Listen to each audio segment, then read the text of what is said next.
ఏలూరు జిల్లా బుట్టాయిగూడెం మండల కేంద్రంలో anganwadi workers and helpers union CITU ఆధ్వర్యంలో అఖిలపక్ష పార్టీలు ప్రజా సంఘాలతో రౌండ్ టేబుల్ సమావేశం మరియు కోటి సంతకాల సేకరణ కార్యక్రమం నిర్వహించారు.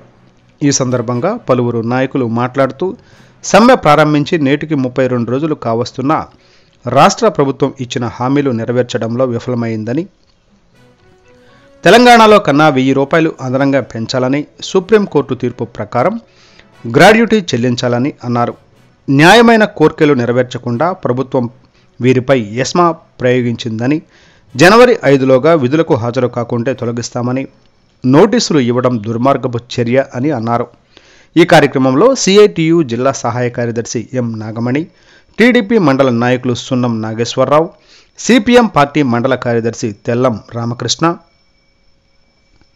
కాంగ్రెస్ పార్టీ మండల నాయకులు పోతురాజు, సిపిఐ మండల కార్యదర్శి కారం ధారయ్య, ఏఐకేఎంఎస్ నాయకులు తగరం బాబురావు, కేవీపీఎస్ జిల్లా కార్యదర్శి ఎం ఫ్రాన్సిస్, విద్యార్థి సంఘం నాయకులు బి వినోద్, ఏపీటీఎఫ్ నాయకులు శ్రీను తదితరులు పాల్గొన్నారు. అంటున్నారు ఒక పక్క మున్సిపాలిటీ వాళ్ళు చేశారుగా, 21,000 పెంచారుగా. తర్వాత ఇప్పుడు సర్వశిక్షణ వాళ్ళకి వాళ్ళ సమస్యల పరిష్కారం చేస్తాకు వచ్చారుగా. కాబట్టి మీరు ఎన్నికల ముందు తెలంగాణ కన్నా అదనంగా పెంచిస్తామన్నారు.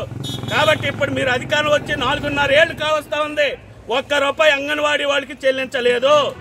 కాబట్టి ఇప్పటికైనా మీరు ఇచ్చిన హామీ నెరవేర్చమంటున్నాం. తెలంగాణ కన్నా అదనంగా ఏవైతే 1000 రూపాయలు పెంచిస్తామో ఆ డబ్బులు ఆ జీతం ఇమ్మంటున్నాం. మేము అడిగేది న్యాయమైంది, చట్టబద్ధమైంది. కాబట్టి మీరు జరిగే డిమాండ్స్కి, మీరు అడిగే ఏవైతే ఉన్నాయో వాటికి మద్దతు తెలియజేయడానికి అఖిల పక్షాలుగా మేము రావటం, ప్రజా సంఘాలుగా మద్దతు తెలియజేయడానికి ఈ రౌండ్ టేబుల్కి రావటం జరిగింది. ఆ రకంగా ఆలోచించి అంగన్వాడీ సమస్యలు ఇంకా సాగదీయకుండా సత్వరమే పరిష్కరించేటట్టు